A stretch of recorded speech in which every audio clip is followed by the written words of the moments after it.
تفسیر القرآن آج کا سبق سورۃ الانعام آیت نمبر 35 اور 36۔ اعوذ باللہ من الشیطان الرجیم، بسم اللہ الرحمن الرحیم۔ وَإِن كَانَ كَبُرَ عَلَيْكَ إِعْرَاضُهُمْ فَإِنِ اسْتَطَعْتَ أَن تبتغي نفقا في الأرض أو سلما في السماء فتأتيهم بآية ولو شاء الله لجمعهم على الهدى فلا تكونن من الجاهلين إنما يستجيب الذين يسمعون والموتى يبعثهم الله ثم إليه يرجعون۔ ترجمہ: اور اگر ان لوگوں کا منہ موڑے رہنا تمہیں بہت بھاری معلوم ہو رہا ہے تو اگر تم زمین کے اندر جانے کے لیے کوئی سرنگ یا آسمان میں چڑھنے کے لیے کوئی سیڑھی ڈھونڈ سکتے ہو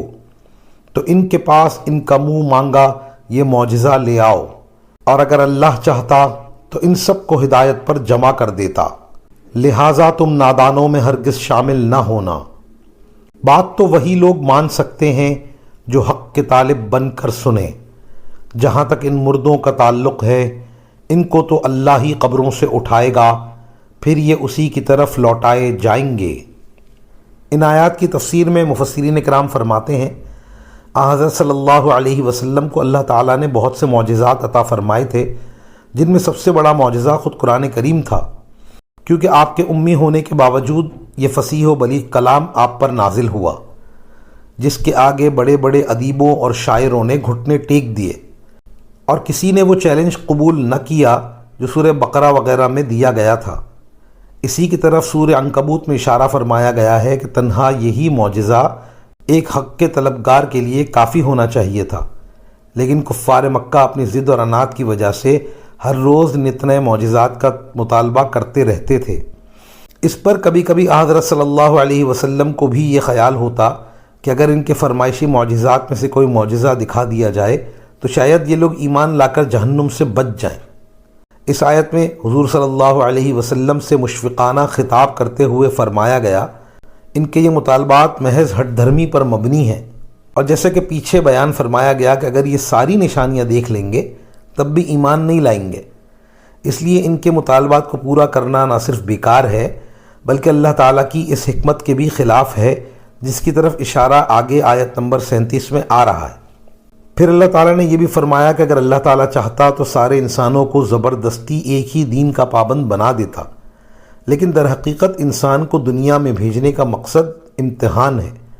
اور اس امتحان کا تقاضا یہ ہے کہ انسان زور زبردستی سے نہیں بلکہ خود اپنی سمجھ سے کام لے کر ان دلائل پر غور کرے جو پوری کائنات میں بکھرے پڑے ہیں، اور پھر اپنی مرضی سے توحید، رسالت اور آخرت پر ایمان لائے۔ انبیاء کرام لوگوں کی فرمائش پر نت نئے کرشمے دکھانے کے لیے نہیں، ان دلائل کی طرف متوجہ کرنے کے لیے بھیجے جاتے ہیں، اور آسمانی کتابیں اس امتحان کو آسان کرنے کے لیے نازل کی جاتی ہیں، مگر ان سے فائدہ وہی اٹھاتے ہیں جن کے دل میں حق کی طلب ہو، اور جو لوگ اپنی ضد پر اڑے رہنے کی قسم کھا چکے ہوں ان کے لیے نہ کوئی بڑی سے بڑی دلیل کارآمد ہو سکتی ہے، نہ کوئی بڑے سے بڑا معجزہ۔ وآخر دعوانا ان الحمد للہ رب العالمین۔